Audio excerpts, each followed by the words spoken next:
The fifth day of the month of Nisan, we are getting closer to Chag HaPesach, and we are at the top of Daf Daled Amud Beis, which we are now, Be'ez Hashem, fully caught up by the end of the Shir.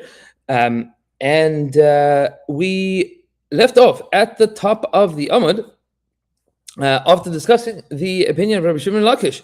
Rabbi Shimon Lakish had told us that a Nachri that wants to donate to the Beis HaMikdash cannot donate anything not before, meaning not B'tchila, at the beginning of the building process, and not at any time later. And now the Gemara is going to ask the question, what is exactly the din? What is the source for this din of Rabbi Shimon Lakish? And to that end, the Gemara asks the following: Ma Avad La Rabbi Shimon ben Lakish Patala. So Rabbi Shimon Lakish Patala, Rabbi Shimon ben Lakish explains his din as follows: based on the pasuk, Lo lachem alanu libnei beis Elokeinu, the pasuk that we have quoted in Ezra, not for us, not for you, but for us to build the house for Hashem. That was his raya. And now it says the Gemara, Rabbi Chizkiya Amar Rabbi Simon Sha'al, Rabbi Chizkiya, in the name of Rabbi Simon, or Shimon, asked the following question, which, as we've noted before in the Yerushalmi, when one of the Amoraim asks a question, he knows the answer to the question, he wants to gauge consensus for his opinion. Me'ata, it would appear from this, according to Rabbi Shimon Lakish's opinion, Ein mekablim mehem la'amas hamayim. We also don't accept non-Jewish donations for the Amas HaMayim, for the stream of water, that would wash through the Beis HaMikdash. We don't let them pay for the water bill, or for the city walls, Umigdalah, and the towers. Meaning the Beis HaMikdash courtyard area had walls and towers, and that was also used, that was also maintained by the Shekalim that were donated. And says Rabbi Chizkiya in the name of Rabbi Simon, would it not also be true that we would not accept contributions from non-Jews for these applications? Says Gemara al Shem Shnemar, or based on the fact that the pasuk says V'lachem ein chelek, that the pasuk in Nehemiah that says you don't have any portion in that.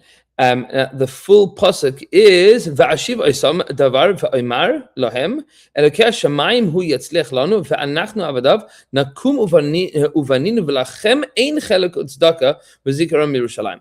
Nehemiah is talking about the enemies that said he's only building Yerushalayim to rebel against the king, who was Daryavish II. That he's only doing this, he says, we're going to do what we have to do, and you have no chelik in that. And it would seem to be that even the city, non-Jews are not allowed to participate in, and that is seems to have nobody arguing against it. Now, the next 4.5 lines, the Elu Chayavim B'Kolban, so that whole section is taken out by the Haggah Sagra and the Rivan, that and the Tiklin Chaltin and the Karban Eida. Everybody says that is a misprint, so we are going to skip it and go to where at the end of those parentheses that says Masnisin.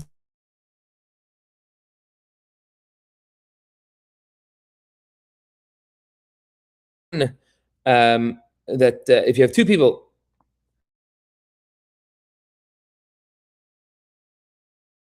one full shekel coin to the Beis HaMikdash instead of 2 half shekel coins, that they are each chayv in a kolban. Both of them have to pay the kolban.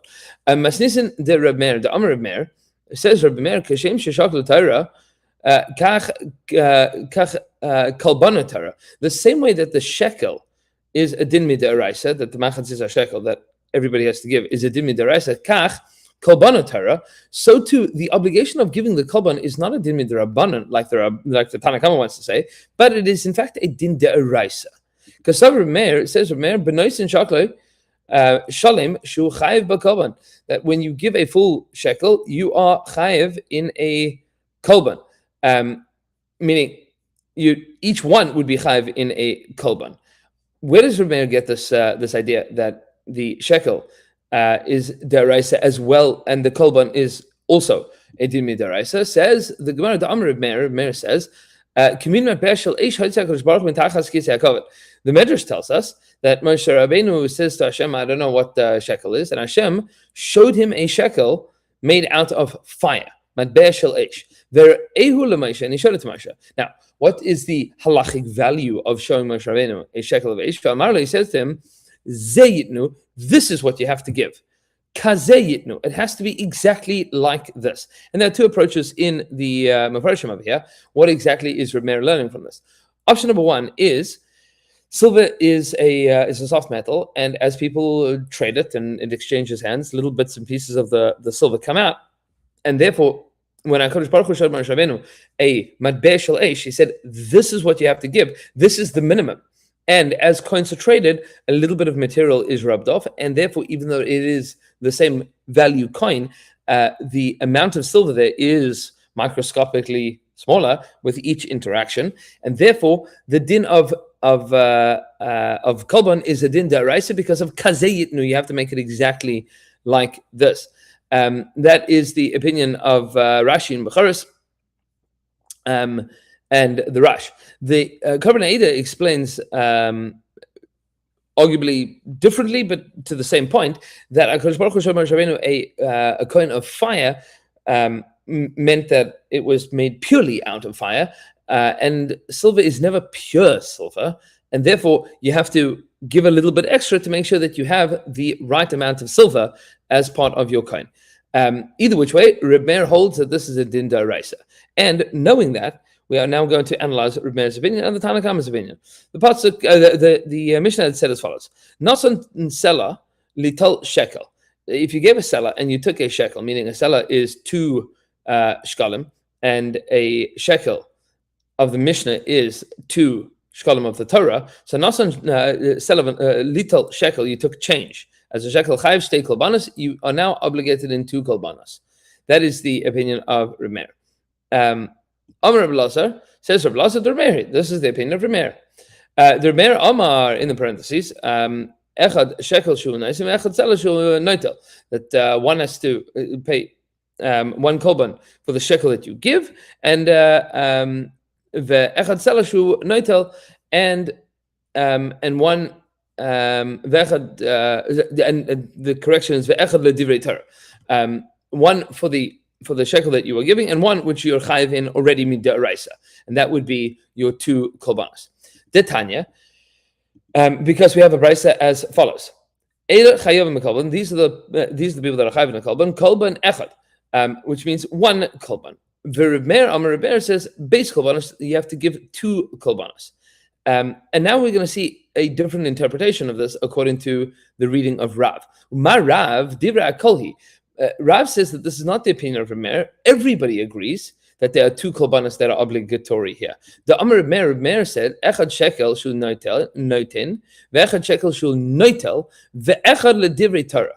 That when you do an exchange of when you give a seller and you take back a full shekel, and you are giving on behalf of 2 people, so each one is chayiv in a kolban midrabanan, because you have to pay the money exchange fee that you are skirting here by taking this in a way of giving change, and you also have to give a kolban mid'oraisa, and the kolban mid'oraisa is to make sure that the coin that you're giving is the value of what a full shekel would be. So there are 2 reasons for kolban, according to Reb Meir. One is to make sure that you are not ripping off the Beis HaMikdash treasury, making sure that everybody is paying their fair share, because the temporary increase in value of half shekel coins is more than a half shekel. It's like pennies cost more than a penny to make. And then there's the din deraisa, that you have to make sure that you have the right amount of physical material, and that is the din according to Reb Meir. And it comes out va'aldate de Rav, according to Rav, gimel kolbanos inun. That Reb Meir holds that you have to give 3 kolbanos in such an instance. Also, Rav Yirmiyah says, also Rabbi Yirmiyah came along and said, Shmuel bar Rav Yitzchak b'shem Rav, and quoted from Shmuel bar Yitzchak in the name of Rav, Shloisha kolbanos inun. In fact, according to Rav, this is correct. This is where that Rav learnt this whole sugya, that there are three kolbanos: echad shekel shu noitin, ve'echad shekel shu noitel, ve'echad l'divrei Torah, that there are three shekalim that are involved. 1 shekel for the exchange that you are putting in, 1 because you're getting change for it, and 1 that is the din de'oraisa. Okay, the Mishnah had also told us a relationship between brothers that inherit a farm and their obligation for Ma'aser Behema, as contrasted and compared with their obligation of Shekalim. This is a little bit technical, so buckle up. Says the Gemara as follows: Ha'achin v'hashutfin shechayavim b'kolban. You have brothers that are shutfin, that are shechayavim b'kolban uptur mima'aser behema. They are obligated in the kolban and they are parted from ma'aser behema. So let's explain this. You have 2 brothers that inherit their father's farm. That farm belongs to both of them equally, but it is not a shutfus. It's not a partnership. They didn't become partners. They have an estate that they are both owners of, but it's not a business partnership. They didn't acquire this together. The din is that this has the legal persona of being father's estate that hasn't yet been divided up. But let's say that they divide it up now, and they say, okay, we're each going to take our 50% of the farm, whatever it might be, and we are going to then co-own it together. So now we are shutfin, we are owners, co-joined in the ownership of everything on the farm. In such a case, shechayavim b'kolban, if they were to, in that case, pay their machatzis shekel with a full shekel from that estate, they would be chayav in kolban, because they are basically saying that we are giving it together as a partnership. However, peturim ma'aser behema, they would be exempt from ma'aser behema, because ma'aser behema is only paid for an animal. The 10% of animals only has to be paid from animals that are not co-joined. It has to belong to one person. If it is belonging to more than one person, it is no longer chayav in ma'aser behema. This all assumes that they divided up and then they decided to reconstitute a partnership. However, the din of shechayavim ma'aser behema upturim min hakolban b'shelo chelko. In a case that they decided that they are not going to divide up the estate, they haven't yet divided up the estate. They are chayiv in ma'aser behema because it is still owned by one person.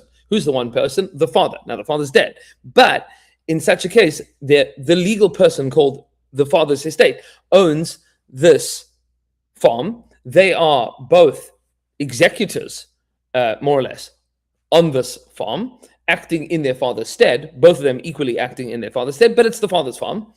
And Petur min hakolban, they are parted from the kolban. Why are they parted from the kolban? If they haven't divided up the estate, they're parted from the kolban because it is as if one person, meaning the father's estate, is paying for 2 people, and they are not obligated to pay him back. And in that case, we had seen that if somebody decides, I got my friend covered in such a way that he's not making any money from it because I'm covering him entirely. Nobody's ripping off anybody. It's not that he is extracting a machatzis shekel that he's going to have to pay me back at some point in time. No. This is all being given entirely. So since the father's estate is giving over this machatzis shekel completely, they would not be liable for a kolban in such a case. Amar Rebbe Lezer, says Rebbe Lezer, Elazar, Vehein shechalku gedim keneged tiyashim, tiyashim keneged gedim. That which we just said, that they are not going to be chayiv, in a that they are not going to be that they are not going to be chayiv in meiser, and they are going to be chayiv in kolban. That would only be if they decided that they were dividing up. I'll take all the goats, you take all the rams, and you take all the rams, and I'll take all the goats. That kind of split is very different. Why? But if we decide to split 50-50, I take half the rams and you take half the goats, we look at that as if it has always been divided as such, and then the estate has not been dissolved, and the brothers are not viewed as partners, but that they effectively still own exactly the same estate. Now they just know which parts of it belong to whom. In that case, they would be obligated to take Meiser from the animals, and they will not be chayav in the Kolban in such a case. And this is assuming that what we have effectively said is the estate was co-joined, and now we've discovered what parts of the estate belong to whom, but we never were a partnership. There never was a partnership. We never were partners. We are still co-joined on this estate. Now we just know which parts of it belong to, and this relies on the principle called brera, of retroactive assigning of who owns what. We didn't know who owned anything. Well, the father dies. Who owns what? We don't know. Brera is where we retroactively are going to say, it turns out that this sheep was always mine and that goat was always yours. However, says Rabbi Lazar, if I take all the goats and you take all the sheep, in that case, and then we reconstitute it again. Then we'll say that we are now shutfit. But in the case where we're just saying, okay, 50% belongs to me and 50% belongs to you, and let's just mark them off. So in that case, there was no dissolving of the estate, and there was no reconstituting as a shutfus. It's all the same estate. It's just now we know what belongs to who. Amar Rabbi Yochanan says, Rabbi Yochanan, I disagree with you entirely. Even if I take all of the goats and you take all of the sheep, even in such a case, we're going to view everybody as purchasers, and then they will be part of our meiser, meaning they are now claiming it from an estate, means that they are taking ownership at the point in time that they divided up, not retroactively, at the point in time that they divided up. Now, what's the difference between these two things? Because you are only chayiv in meiser behema if an animal is born in your flock.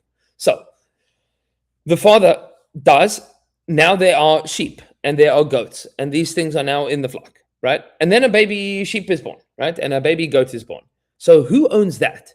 So if, it says Rabbi Lazar, if I could now retroactively say these ones are mine and these ones are yours, so then I can retroactively go back to say who owned what.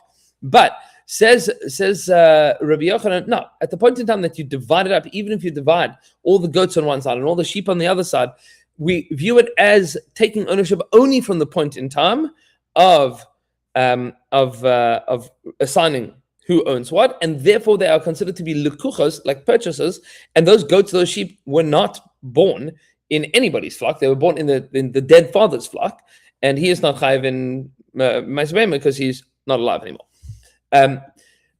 Gehar D'Tanya Taman, like we taught there, the Mishnah in Becharis, halakuach, that animal that was purchased, or given as a gift, patur mimaiser behema, is exempted from meiser behema. And we will continue with the bottom of Daf Daled Amud Beis as we, Be'ezras Hashem, tomorrow are finishing already the first parak of Maseches Shekalim. Looking forward to seeing everybody there, and have yourself a beautiful day and evening. See you tomorrow.